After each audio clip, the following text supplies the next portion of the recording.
Es un gozo para mí estar acá ese domingo compartiendo una vez más la palabra de Dios.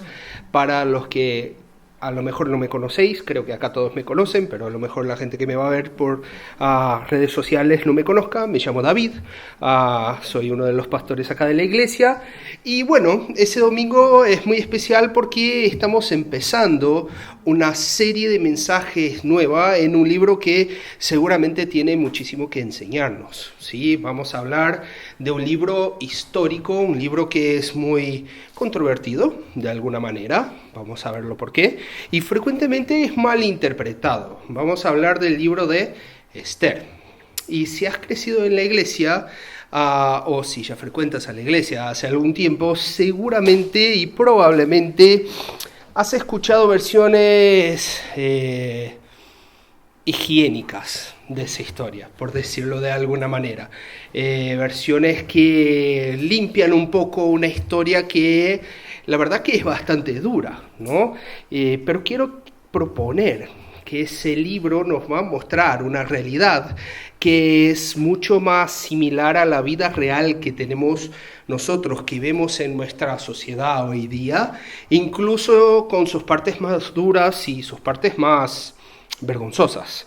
Pero es exactamente por eso que ese libro tiene mucho que enseñarnos sobre los retos de la vida, de vivir la vida en un ambiente que es ajeno a lo que creemos, en un ambiente que es ajeno a la manera que nosotros como cristianos nos proponemos vivir, ¿no? Y por eso el título propone ese lenguaje de exilio, es decir, de estar en una ciudad que al fin y al cabo no es tu hogar. Y eso no tiene nada que ver con nacionalidad. Mismo si eres español, si eres gato madrileño de toda la vida, acá en esa ciudad eres un exiliado, si eres un cristiano. Eso no tiene que ver con nacionalidad, pero tiene que ver que de alguna manera estamos en un ambiente que es lo que el filósofo Charles Taylor, un filósofo canadiense increíble, ha llamado de una era secular, ¿sí? Un tiempo en que la narrativa dominante está en contra de lo que es trascendente, intentando reducir toda la realidad a elementos materiales, a elementos concretos, a lo que se ve, a lo que se toca. Son narrativas de reducción, a pequeñamiento, no sé si existe esa palabra en español, pero que deja las cosas más chicas, más sencillas, no tan complejas como lo son de hecho.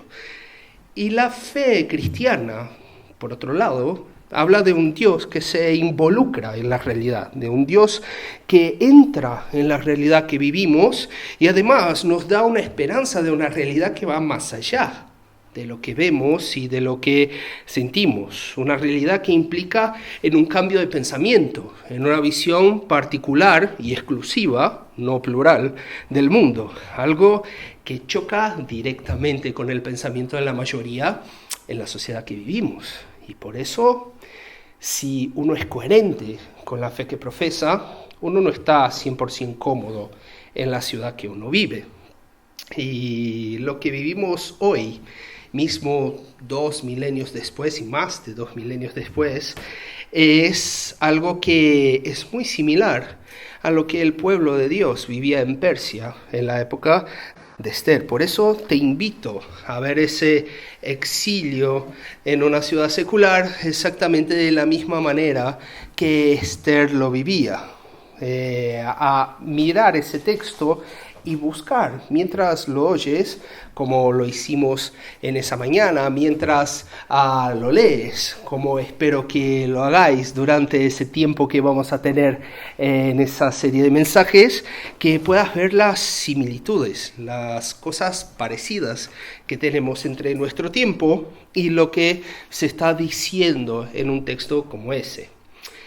Pues como siempre, antes de entrar en la historia, esa historia increíble, vamos a pedir que el autor de esa historia nos abra los ojos, que Él abra nuestros corazones para que podamos aprender hoy de lo que, como Manu dijo, es la palabra de Dios. Por eso te invito a que bajes tu frente, a que cierres tus ojos para que podamos tener un momento de oración juntos. Señor Dios, estamos delante de tu palabra, esperando escuchar de ti, Señor. Estamos en un mundo que es abrumador y parece poderoso y grande en tantos sentidos, y que es mucho más visible que tú, Señor, que es mucho más aparente que lo eres tú en nuestras vidas tantas veces, Señor. Pero ayúdanos a ver más allá de nuestros ojos. Ayúdanos a escuchar más allá de nuestros oídos. Ayúdanos a no ser engañados por las mentiras y por las apariencias que nos plantea ese mundo alrededor nuestro. Pero que sepamos cómo vivir de una manera digna de la identidad que nos has dado en una ciudad como esa, Señor. Edifica tu iglesia a través de tu palabra y habla a nuestros corazones a través de esa historia tan increíble que empezaremos hoy. En el nombre de Jesús, amén.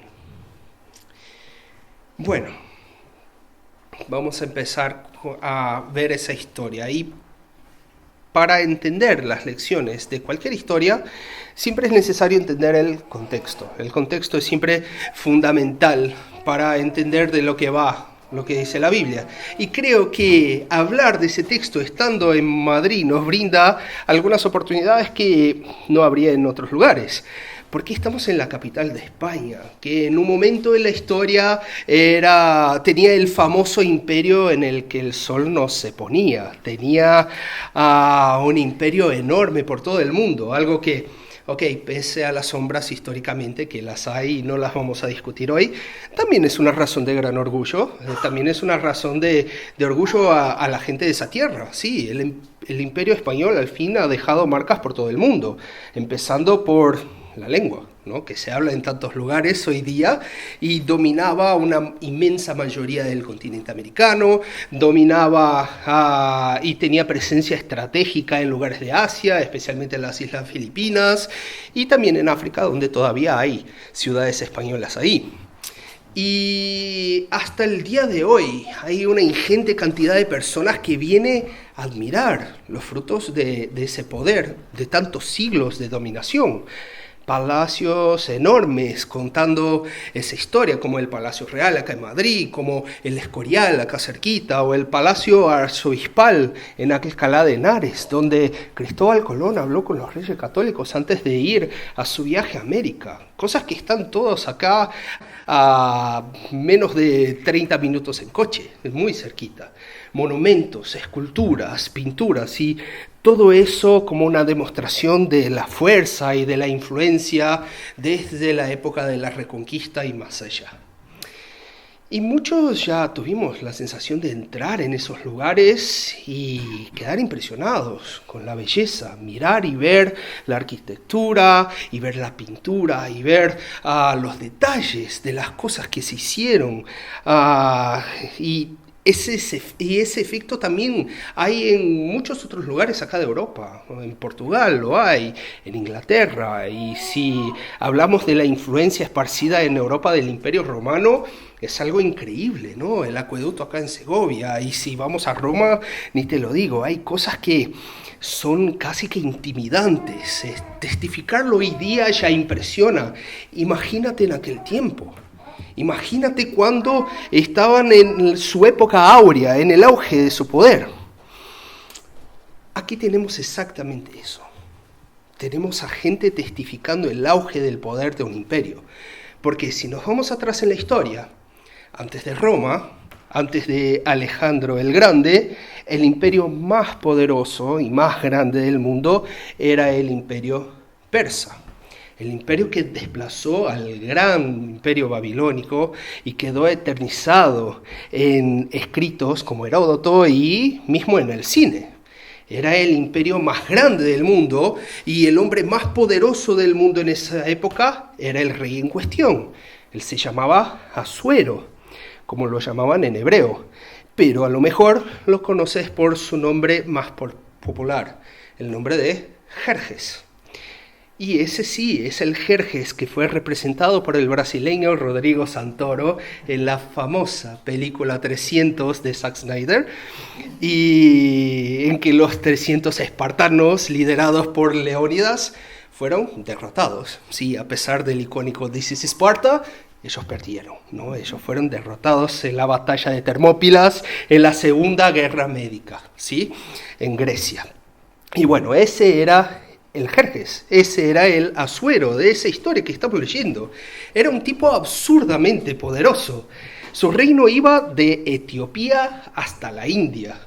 Acá, en general, la gente tiene una idea geográfica mejor que en otros países del mundo, pero si no lo ubicas, es básicamente decir, en área geográfica, es toda Europa sacando Ucrania y la parte de Rusia que está en Europa.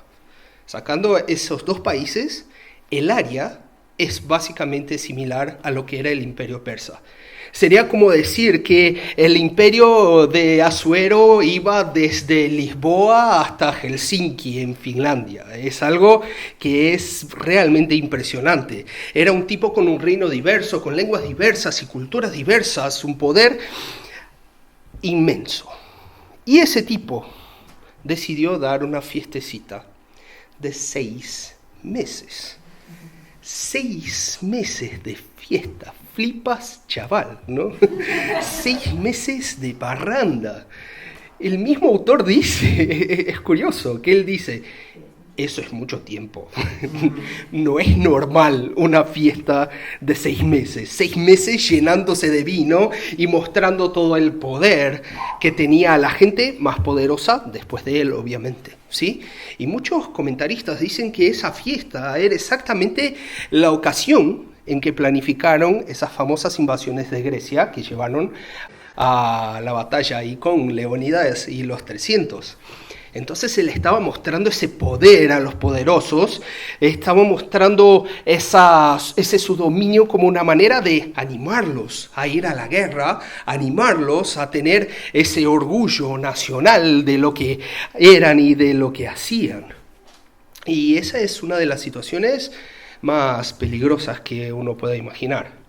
Tenemos hombres poderosos, con una ilusión de grandeza infinita, hombres violentos, ciegos por el poder y entorpecidos por una borrachera épica de 6 meses, sin límite para el vino. No es una situación muy segura para las personas. Pero para Asuero no era suficiente con tener la admiración de esos poderosos y de las personas principales de su reino. Él quería que absolutamente todos fueran testigos de su poder. Como si no fuera suficiente los 6 meses de fiesta, ¿qué hacemos después de 6 meses de fiesta? ¿Qué se hace después que se termina una fiesta de 6 meses? Bueno, seguimos con otra fiesta más de 7 días, un poquito más corta, pero sabes, ¿no? 6 meses, nos quedamos cortos, vamos con 7 días más. Y en esos 7 días absolutamente todas las personas de su reino podrían ser testigos de su poder. Una fiesta más grande, abierta del mayor al menor, para que todos disfruten de la generosidad y del gran poderío económico que tiene el ser rey. Imagínate cómo estaba la gente, del mayor al menor. Significa que gente como zapateros, albañiles, verduleros, gente sencilla, estamos hablando ahí de siglos antes de Cristo, no era la situación de igualdad que tenemos en las sociedades de hoy día. Era una situación en que esas personas a lo mejor nunca se habían sentado en un sillón en su vida. A lo mejor esas personas nunca habían tomado un vino decente. Siempre tomaban un mosto o un vino medio agrio, barato, porque la gente vivía para trabajar y para no ser muerta si era posible, ¿sí? Y ahora todos estaban en un palacio, todo de lo más costoso, tomando en copas de oro. Copas exclusivas, cada uno con un detalle propio en las manos de absolutamente todas las personas. ¿Cómo no impresionarse con esa opulencia? ¿Cómo no impresionarse en esa situación? Ver todo eso debería ser algo increíble. El tipo les estaba dando lo que esa gente siempre quiso, días libres de trabajo, ¿sí? Días libres de esfuerzo, una fiesta sin límites y sin costes, y bebida que jamás serían capaces de comprar. Pero fijaos que mismo esa generosidad del rey necesitaba un control. El rey en su generosidad quería controlarlo todo. El texto dice que el rey puso un orden para esa fiesta, que si uno no quiere que beba, o si uno no quiere que no beba, y si quiere, que beba. Es decir, el rey puso una regla para decir que no hay regla. El rey se tomó el tiempo para controlar de manera a decir que no hay control. Él tiene que mostrar que está en el dominio de cómo se disfruta de su generosidad. Puedes disfrutar de la generosidad del rey, por supuesto, siempre que te sometas a su control. Mismo que el control sea para decir que no hay control. Pero que lo sepas, que si él quisiera sería diferente. Si él quisiera poner una regla distinta, sería distinto. Y no te equivoques, porque en ese sentido, nuestras sociedades no han cambiado tanto así. Los poderosos de ese mundo siempre quieren mostrar su control. Y eso no depende de lo que pienses de ideologías o de política. Hay ejemplos para todos los lados. Por ejemplo, ¿cómo uno no se admiraría del poderío económico de los Estados Unidos hoy día? Es una potencia económica que nadie siquiera se le acerca. Pero ya ves lo que le pasó a Zelensky al no doblarse al juego de poder del presidente de la Casa Blanca unos meses atrás. No le fue muy bien. O cómo no impresionarse con las Big Techs, con la potencia de las IAs, con el alcance omnipresente de las redes sociales, más prueba a ser demasiado polémico en una red social y vas a ver cómo ya te derrumban por no cumplir con los términos de la comunidad. O simplemente rechaza los términos y condiciones que nunca los leemos y siempre lo aceptamos. ¿Por qué lo aceptamos? Porque si no los aceptas, si no aceptas que vendan tus datos y tus tendencias, simplemente no puedes usar toda esa generosidad de las Big Techs. De esos ejemplos tenemos muchísimos. La potencia tecnológica de China, el mundo increíble de la academia universitaria mundial, las burbujas conservadoras y las burbujas woke, todas con cosas impresionantes, cosas admirables, cosas que muestran su poder y con ventajas para ofrecerte en muchos casos. Claro, siempre que te doblegues a sus órdenes. Si no, tu score baja, si no, tus publicaciones son comprometidas, si no eres cancelado, eres acosado en redes sociales, siempre hay una consecuencia si no aceptas doblarte a la regla del poder. ¿Y qué de la iglesia? ¿Y cómo estamos nosotros en la iglesia?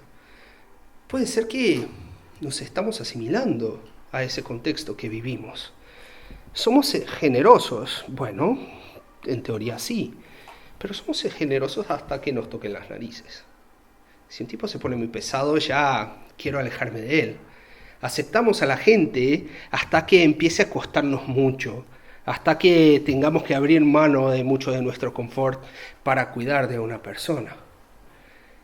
Pero no es así que funciona el reino de nuestra ciudadanía original. No es así que funciona el reino de Cristo. Al fin Cristo nos ordena a amar a nuestros enemigos. Cristo nos ordena a buscar los intereses de los demás antes de los nuestros. Cristo nos dice para hacer con los otros como quisiéramos que se nos hiciera. Mas, ¿cómo vivir en esa realidad? ¿Cómo vivir haciendo eso si no conocemos nada más que la sociedad que está alrededor nuestro? Si solamente hemos vivido en la ciudad de los hombres, para usar la analogía de San Agustín, ¿cómo seguir la cultura, por así decir, de un lugar que al fin y al cabo nunca vimos, de una ciudad que solamente anhelamos para el futuro?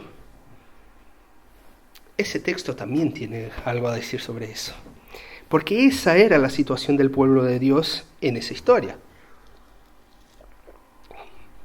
A veces pensamos del exilio de Babilonia y de ejemplos en la Biblia del exilio de Babilonia, y luego nos viene, por ejemplo, la historia de Daniel como un ejemplo de alguien que salió de Jerusalén y fue a ser fiel a Babilonia en el exilio. Sí, es un ejemplo bueno y válido, pero Daniel no nació en Babilonia, nació en Jerusalén. Acá estamos hablando de gente que no ha vuelto a Jerusalén simplemente porque no quiso. El antecesor de Asuero, de Jerjes, el rey Darío, ya había dado la liberación al pueblo de Dios.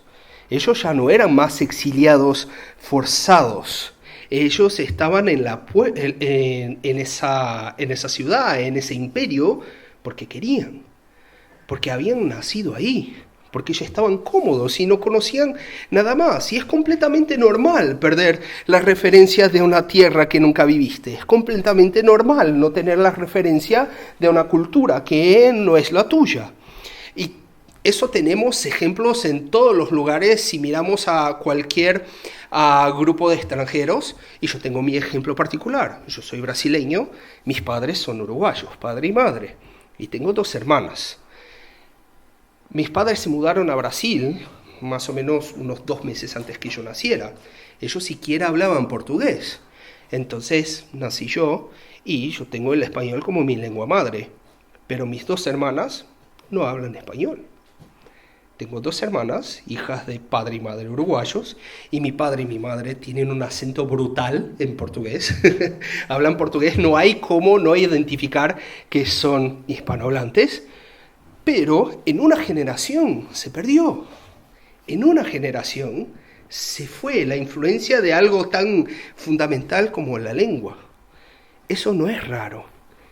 Al igual, esos judíos eran gente que no conocían a Jerusalén, que nunca habían pisado Jerusalén, gente que no sabía lo que era vivir fuera del control del imperio, gente que solamente conocía ese palacio brutal que tenían delante suyo todos los días.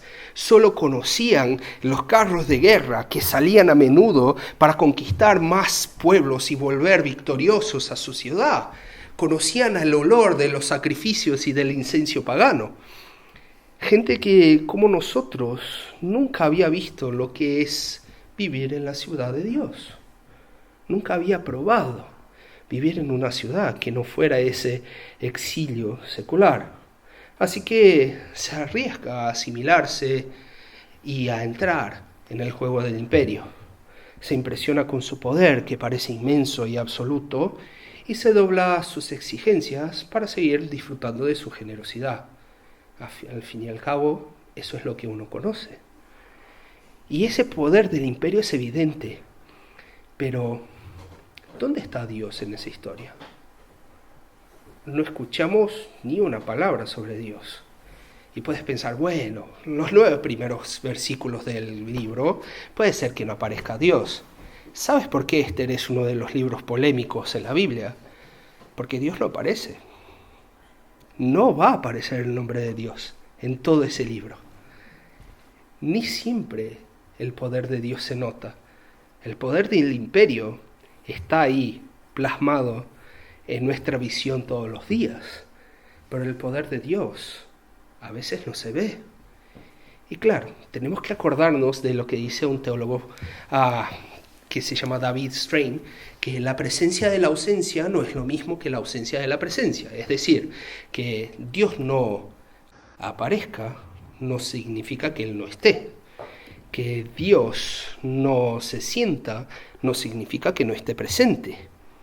Mas en una situación en que las pesas parecen tan desproporcionales, en que el poder del imperio parece tan más grande que tradiciones de ancestros nuestros de un tiempo lejano, ¿sería ese proceso de alienación o de asimilación inevitable? ¿Qué pasaría si alguien se enfrentara a ese poder? Si alguien dijera que no. Bueno, para eso quiero que me acompañen en la segunda parte del capítulo 1, a partir del verso 10. Así va a decir la palabra de Dios. El 7º día, como el corazón del rey estaba alegre por el vino, mandó a Meumán, Biztá, Arbona, Bigtá, Abtá, Setar y Carcás, y acá una nota. Esos nombres en la Biblia, la verdad es que nadie sabe cómo pronunciarlos. Entonces, si vas a decirlo, dilo rápido y con confianza, está bien, ¿sí? Esos tipos, esos 7 eunucos que servían delante del rey Asuero, él le dijo que le llevara a la presencia del rey a la reina Vasti, con la corona regia, para mostrar a los pueblos y a los príncipes su belleza, porque era hermosa. Pero la reina Vasti no quiso comparecer a la orden del rey enviada por medio de los eunucos.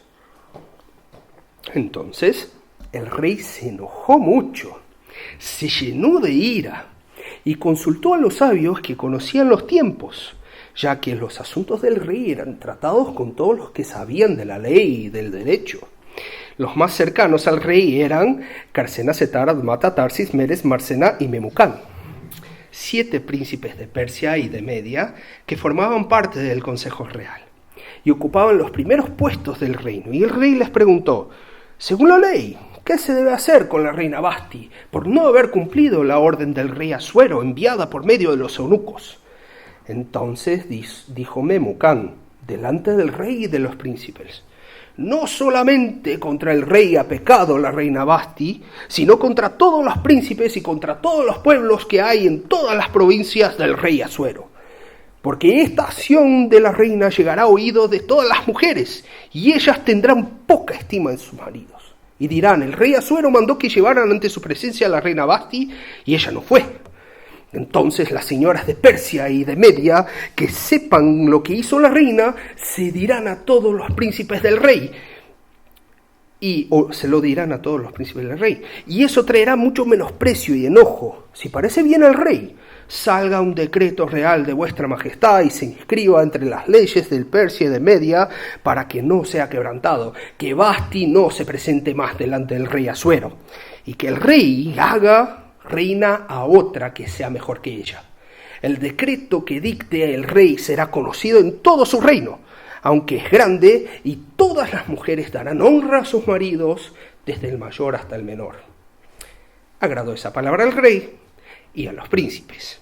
Hizo el rey conforme al consejo de Memucán, pues envió cartas a todas las provincias del reino, a cada provincia conforme a su escritura, a cada pueblo conforme a su lengua, para ordenar que todo hombre afirmara su autoridad en su casa, y que se publicara esto en la lengua de cada pueblo. Esto es la palabra de Dios. Bueno, aquí tenemos una grieta en esa gran demostración de poder del rey Asuero. Vemos que no importa que seas el hombre más poderoso de todo el mundo, él quiere afirmarse delante de los otros. Él desea ser reconocido delante de los otros. Él quiere impresionar con lo que impresiona a todos los humanos, en esa y en todas las épocas. Y sí, el poderoso rey Jerjes, que tenía territorios en África, en Europa y en Asia, no consigue que una mujer, su mujer, merece la pena mencionarlo, lo obedezca. El que doblega imperios no puede doblegar la voluntad de su reina. El que hace una fiesta de 6 meses mostrando su poder no tiene poder para mostrar uno más de sus tesoros. El que en teoría controla firmemente todos sus súbditos siquiera tiene el control sobre su propia casa y su propio techo. Y vemos que aquí se trata de hecho de la exhibición de algo. Es exhibir un tesoro más. El rey ya estaba borrachísimo, para ser claro, con otras palabras lo que dice el texto. Y estaba en medio de su pandilla de amigos, que también ya estaban mucho más allá de la raya. Y él manda 7 eunucos, una exageración, podría mandar a uno, para llamar a su última demostración de éxito. Él ya había mostrado riquezas, él ya había mostrado poder, y ahora quiere mostrar sexo. Las 3 cosas que todas las personas, desde siempre y hasta siempre, tienen en sus corazones, de alguna manera, como deseo y atracción. Y un grupo de hombres poderosos y ebrios en una sociedad donde la mujer es literalmente una pertenencia, a ver, que ese no es el lugar más seguro para que una mujer vaya sola, independiente si es la reina o no.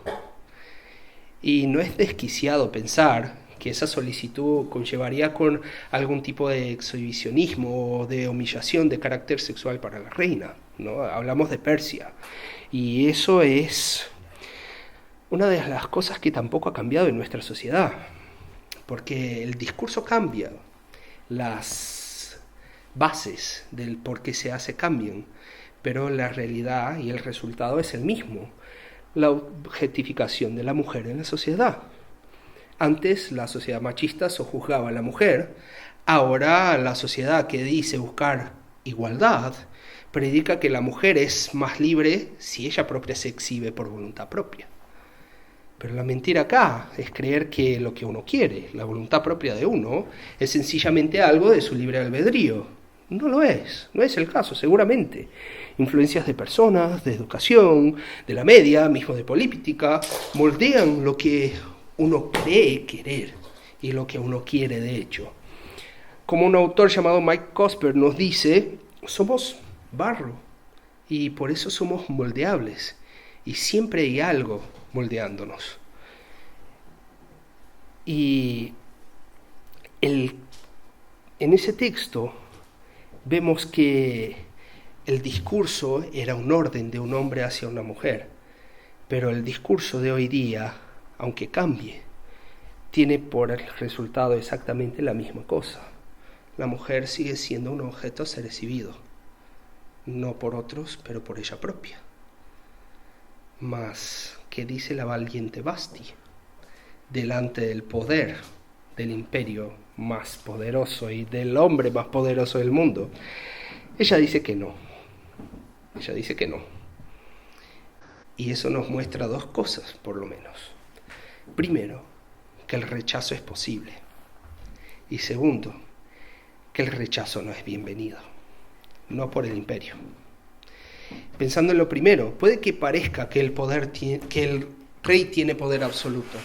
Puede que parezca que las estructuras de poder en nuestra sociedad tienen el control absoluto. Los poderosos de ese mundo no tienen el poder absoluto. Y mismo que el sistema general parezca ser inevitable, no lo es. Hay algo que va más allá del poder humano, que va más allá del control de personas, que va más allá de lo que puede lograr una ley o un decreto. Y esa cosa es el corazón humano. Y acá no quiero sonar sentimentaloide, no quiero decir el corazón en el sentido de emociones subjetivas, y bueno, acá no es exactamente el tema de ahora, pero rápidamente en la Biblia el corazón es toda nuestra interioridad, no es solamente lo que sentimos, sino lo que pensamos, lo que queremos, lo que decidimos, ¿no? Toda esa nuestra interioridad, todo lo que está dentro de nosotros no está bajo el control del imperio. No está bajo el control de la sociedad, no está bajo el control de ninguna persona. Además, no es que el rey Asuero no tenga dominio sobre el corazón de su esposa. Él tampoco tiene dominio sobre su propio corazón. El rey se airó y pensó que la mejor manera de lidiar con esa situación era explotar, buscando consejo de gente que como él ya no podría razonar de manera equilibrada después de tanto vino. Y en consecuencia la decisión que toman es demasiadamente ridícula si te pones a pensar, y no hace más que exponer al rey y a sus limitaciones y a su incompetencia públicamente. Porque ¿qué clase de ley es una ley que dice que el hombre tiene que afirmar su autoridad en casa? ¿Cómo se garantiza eso?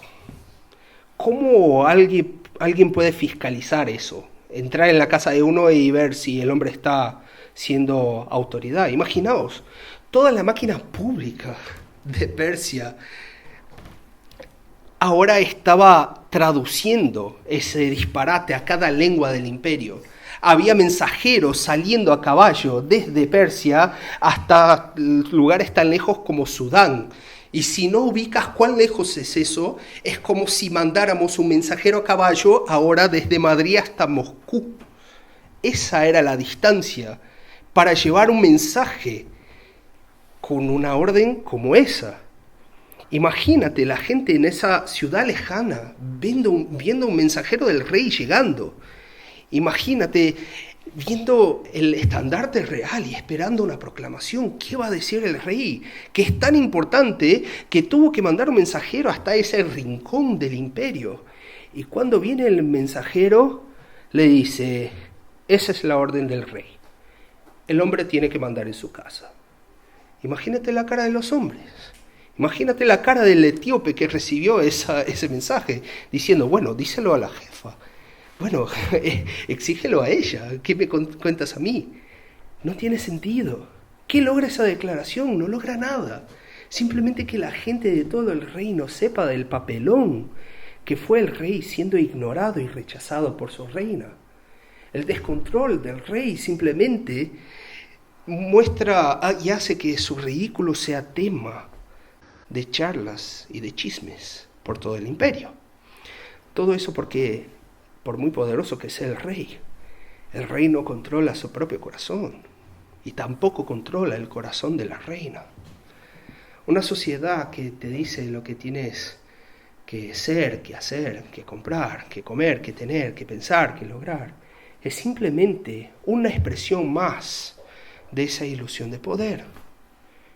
Una expresión a lo mejor más moderna, a lo mejor con un tinte menos autoritario, pero es igual. Porque no tenemos que creer o obedecer simplemente por una impresión de poder o opulencia. No tenemos que creer y obedecer simplemente por la promesa de una victoria y de una felicidad y de una plenitud que son falsas. Mismo acá en la historia, no se cuenta en esa historia, pero si uno lee la historia de los persas, de hecho después de esa derrota de Leónidas, los persas van a perder en Salamina. La derrota de Jerjes estaba cerquísimo. Si ni siquiera el hombre más poderoso del mundo tenía ese poder, nadie a tu alrededor tiene. Nadie a mi alrededor tiene. Nada que la sociedad imponga, nada que parezca prometerte todo lo que siempre quisiste en ese mundo es obligatorio. Nada de eso puede y tiene poder de controlar tu corazón. Y tampoco deberías creer que tu corazón es capaz de decir lo que te satisface o no.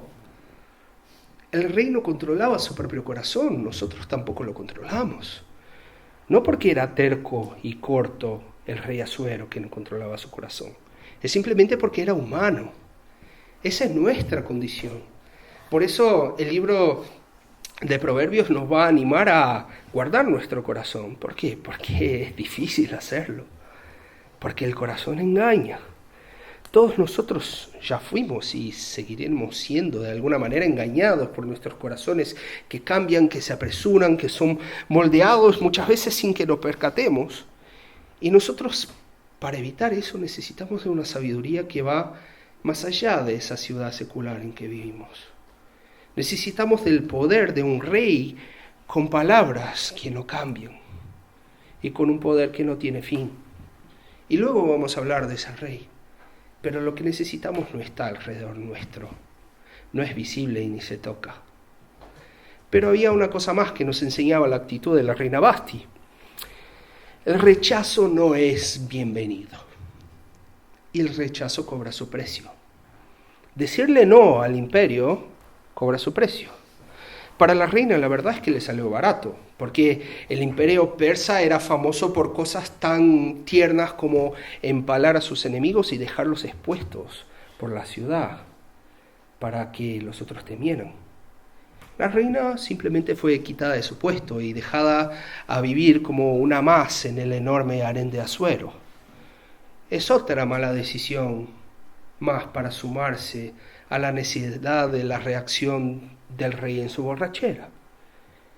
Pero lo curioso que vamos a ver en esa historia es que Dios usa mismo las decisiones malas de una persona para su buen propósito. En ese momento la avaricia, la lujuria y el orgullo del rey Jerjes, que lo llevaron a la estupidez de sus decisiones, son simplemente la base para una secuencia de sucesos que va a resultar en salvación para el pueblo de Dios y en gloria para su nombre. Sin embargo, de la misma manera que con el rechazo de Basti, nuestra sociedad no toma bien y no tomará bien cualquier rechazo de nuestra parte en seguir sus cánones, en seguir sus reglas que muchas veces no son dichas, pero que están ahí. La sociedad secular es una sociedad que intenta reducir toda la realidad a lo material. El universo se explica como autosuficiente, la vida como un acaso, la psicología como química, y todo se reduce a cosas que puedo poner y chequear y testear. Así que no hay espacio para una trascendencia real, no hay espacio para algo que vaya más allá de nuestra realidad. Como máximo hay espacio para una experiencia de trascendencia, para que sientas que estás teniendo una experiencia trascendente, una experiencia con el divino. Es una sociedad que es, por eso, abierta a la espiritualidad, porque la espiritualidad es subjetiva, la espiritualidad es lo que siente uno, una espiritualidad especialmente que es de consumo propio. Es decir, como dice la frase que seguro ya escuchaste, bueno, si eso funciona para ti, qué bueno, me alegro, hazlo, sigue adelante. Pero la religión es algo particular. La religión debería hacerse sin imponer a las otras personas. Nuestra sociedad no admite alegaciones de una verdad absoluta que plantea una solución del buen vivir que abarque todas las personas y no solamente tú en tu opinión y en tu verdad. Nuestra sociedad no acepta que alguien le diga que es responsable, de alguien que diga que no tenemos toda la capacidad para lidiar con nuestra realidad por nuestras habilidades, que no somos suficientes, que necesitamos de algo que va más allá de nosotros. Y el resultado de ir en contra de eso, de decir que sí, que existe un único Dios, que sí, que sus palabras nos enseñan mejor que nuestras impresiones y sentimientos, que Él mismo ha creado los medios naturales que explican en parte nuestra realidad, pero que Dios no es limitado por esos medios naturales. La consecuencia de eso, de decir que nuestro corazón anhela por más de lo que vemos, por cosas que son eternas e infinitas, la consecuencia de decir esas barbaridades es el castigo de nuestra sociedad, que por ahora, como el de Basti, no está tan mal. Ya tuvimos tiempos peores. Hoy día vas a ser calificado como intolerante o como corto de mente, o vas a perder algunas oportunidades, quizá algunos amigos, pero en otras épocas y en otros lugares la consecuencia era la muerte. La consecuencia era mucho peor, pero siempre hay consecuencia. Nunca vas a enfrentarte al imperio y al poder y vas a quedar ileso. Mas lo principal no es la consecuencia. Lo principal es que hay esperanza de vivir en una ciudad secular sin asimilarse. Existe una forma de participar de esa sociedad y decir no cuando es necesario. No hay rey que sea capaz de controlarnos. No hay sistema que sea capaz de esclavizarnos a sus reglas. Porque al fin todo ese poder visible es espejismo. Es algo que se va. Porque así como cayó el imperio persa, y el griego, y el romano, y el español, el secularismo no será eterno. La sociedad que vivimos hoy no será eterna. Lo que parece muy poderoso hoy, de acá a un siglo a lo mejor siquiera exista. Los grandes monumentos del poder de hoy, la tecnología, los servicios, el confort, el estado del bienestar, no agotan la realidad. No suplen todo lo que necesitamos, no bastan para suplir esa eternidad que está en nuestro corazón, ese infinito que tenemos adentro de nosotros. Y es cierto que sí, que impresionan, y que lo miras y que lo ves y te sientes chico y a lo mejor indefenso delante de eso, y es a lo que estamos acostumbrados porque es lo que vemos todos los días. Pero no son absolutos, no son eternos, sino son inevitables. como nos muestra la reina Vasti, que siquiera era parte del pueblo de Dios. Y bueno, a pesar de invisible, de silencioso, creo que se fue a un acuerdo.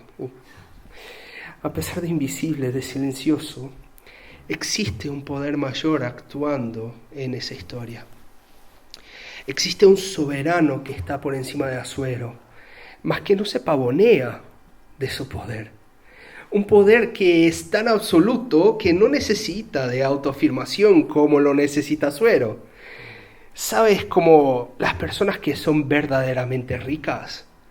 La gente que no es que se puso rica en el tiempo de su vida, pero que ya viene de familias pudientes. Esa gente muchas veces lo miras y está vestido como uno cualquiera. ¿Por qué? Porque no necesita autoafirmarse. No necesita mostrar que es rico. La persona que realmente tiene poder no necesita jactarse de ello. El rey verdadero no necesita afirmarse para nadie.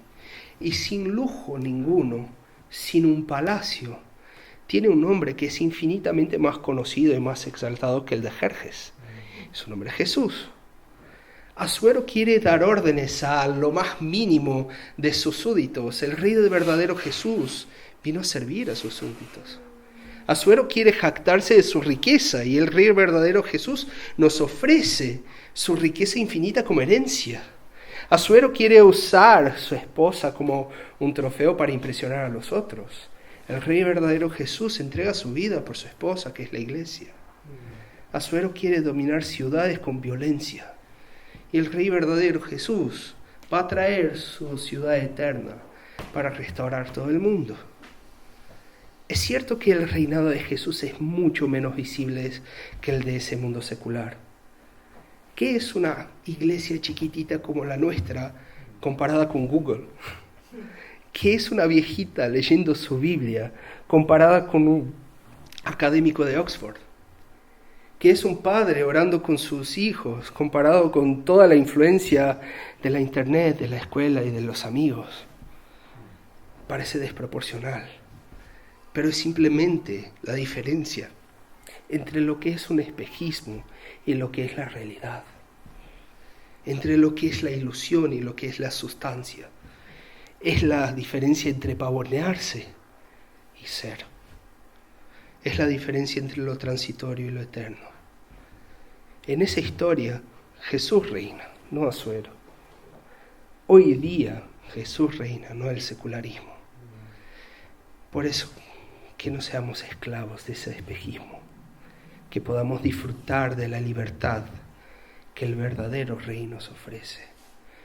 Porque lo veamos o no, lo admitamos o no, esa es la realidad.